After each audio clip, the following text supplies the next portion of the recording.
2009, when GM and Ford were stumbling toward uncertainty and the Detroit Auto Show had all the glitz of an insurance convention, no one could have imagined that the Motor City would ever again produce cars like the GT350 and the Grand Sport. But it's well known that car companies can be at their best when they're anxious about keeping the lights on. Both of these cars came from a hunger to prove that world-class virtue can be more than marketing talking points. And so, 8 years after the doom and gloom, we have these two unimaginably good V8 machines and a $64,000 question. Believing that there'd only be space for one of these cars on the list, our staff was divided, with the GT350's backers on one side and the Grand Sports on the other. In the final summation, each car had the votes to last year.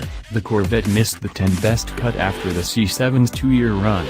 Perhaps the intoxicating influence of the 650 horsepower Z06 would have helped the Corvette gain enough votes for another year, yet by then GM had raised the price above our $80,000 cap.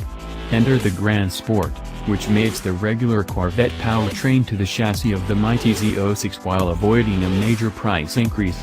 You can park a GS in your driveway for as little as $66,445, exactly $10,000 more than the base car and nearly $15,000 less than the Z06. Clinch its spot, but the Rift helped us arrive at a deeper understanding of both.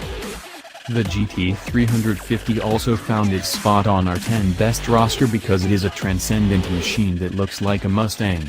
Senior technical editor and GT350 advocate Casey Colwell summed it up: there are arguments for both, but the GT350 is by far the most complete car.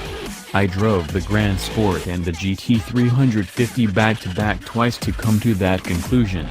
The Ford is more desirable, more practical, and cheaper. It's okay with enough of us that the engine isn't easy listening. You don't want a car like that to make the equivalent of elevator music anyway. As unnecessary as it is wonderful, this engine transforms the Mustang into something esoteric. If all this means that we have two V8 cars with similar missions and pricing, so be it. We are living in halcyon days for performance cars, and our votes reflect that. After all, the big V8 deserves its own place next to jazz and the television sitcom as a uniquely American art form.